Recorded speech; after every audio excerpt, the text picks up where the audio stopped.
Christabel Pankhurst is a leading suffragette who organized a march called the Right to Work in July of 1915. The number of employed women increased in all sectors of the economy with the introduction of conscription in 1916, a compulsory enlistment into service. Nearly 1 million women replaced the roles of men who were sent to war. They were employed in food, textile, and war industries, working in factories, shipyards, and served in its military forces. For the first time in U.S. history, women were accepted into the armed forces in April 1917. In April 1917, 600 women were on duty, and by December 1918, over 11,000 women were on duty in the U.S. Navy.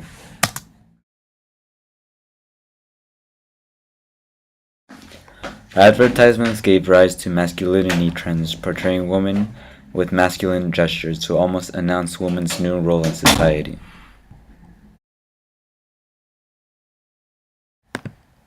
Carrie Katz, American Women's Suffrage Association, fought for suffrage through parades, street speakers, petitions, and rallies.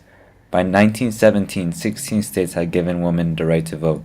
Alice Paul, founder of National Woman's Party, led protests in front of the White House. President Wilson approved a constitutional change in 1918. It wasn't until 1920, after the war, that women's suffrage was made a law.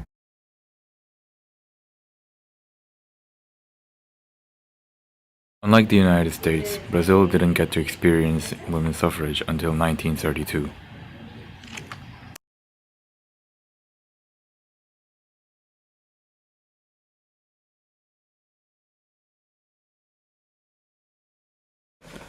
George Creel and his Committee of Public Information were responsible for creating an anti-German sentiment. He made posters such as the ape, like German carrying a young lady, with the caption, "Destroy this mad brute." The second poster depicts a German dragging a little girl by the hair, with the caption, "Remember Belgium." These forms of media were so effective in angering American men enough to despise Germans and want to go to war. Hollywood produced anti-German movies as soon as the United States entered the war. The first example is The Kaiser, directed in 1918, also known as The Beast of Berlin. The second one is called To Hell with the Kaiser, also directed in 1918. These are just two examples of Hollywood-produced movies that sparked anti-German sentiment and were shown around the country in various theaters. It did not only influence public opinion of Americans, but it gave them an incentive to want to despise Germans. It gave Americans the emotions to kill. An interview with an American German farmer gave a testimonial saying, "My mother, who was German, and my dad, being German, of course, there was a lot of propaganda against German people, and we had to be so careful. That was the hardest thing that we had to put up with in World War I." This was given by Latah County Historical Society.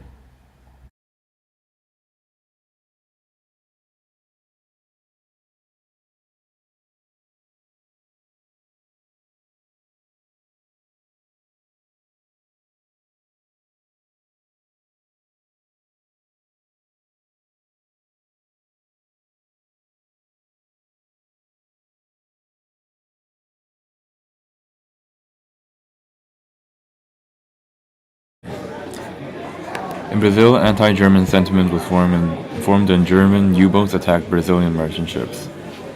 After that, Brazil severed diplomatic relations with Germany, and there was ethnic tension within Brazil with German Brazilians. After the sinking of the Paraná, protests erupted in the capital, resulting in the resignation of Minister of Foreign Relations, who was of German descent. In Porto Alegre, there were peaceful protests, which turned into violent demonstrations destroying German-owned properties, including schools, hotels, and shops. On the 1st of November, Petropolis suffered from a violent mob that damaged houses, schools, and shops that were owned by German-related people. Protests and minor demonstrations continued until Brazil declared war against the Central Powers in October 1917. In April 1917, anti-German riots in several Brazilian cities and the 3 southern states happened.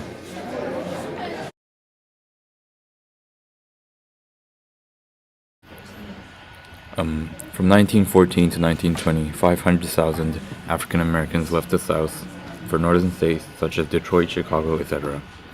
In fear of Jim Crow laws, African American migrants struggled to adapt to northern cities. From 1916 to 1918, an approximate of 400,000 black Southerners migrated to the north to take advantage of labor shortages. Between 1910 and 1920, the number of blacks employed nearly doubled from 500,000 to 900,000, working in industries such as steel, automobile manufacturing, shipbuilding, and meatpacking.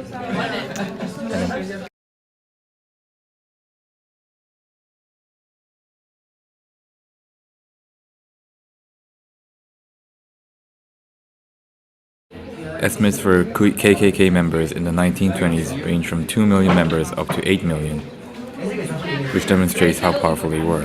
The Klan engineered elections across the country, strengthening their presence and influence in politics.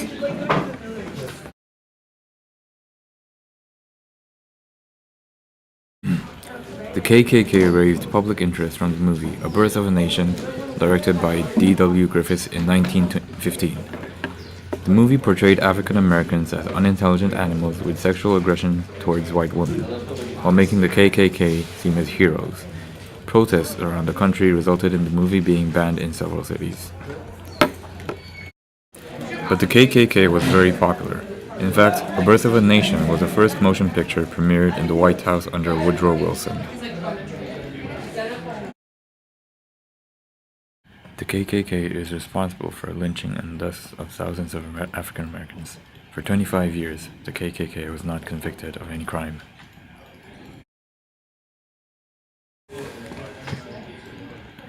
The immigration policy in Brazil favored white immigrants, giving them favorable deals for land or work. Furthermore, a missing nation was encouraged by the government to attempt to outbreed dark-skinned Brazilians.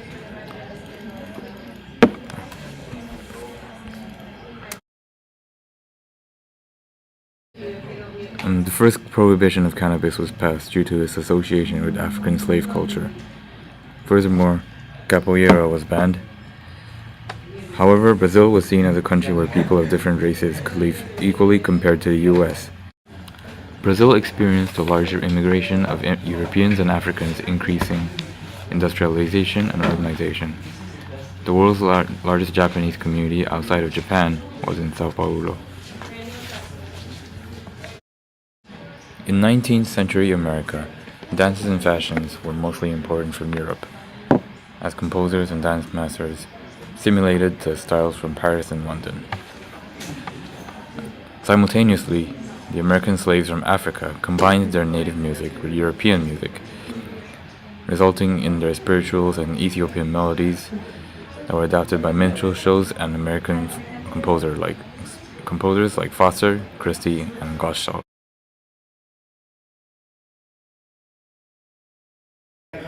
With the Great Migration, northern cities began to undergo cultural change. With the emergence of jazz, Harlem nightclubs began increasingly popular and whites began to be interested in the Afro-American culture. Jazz became increasingly popular, featuring Louis Armstrong and Duke Ellington.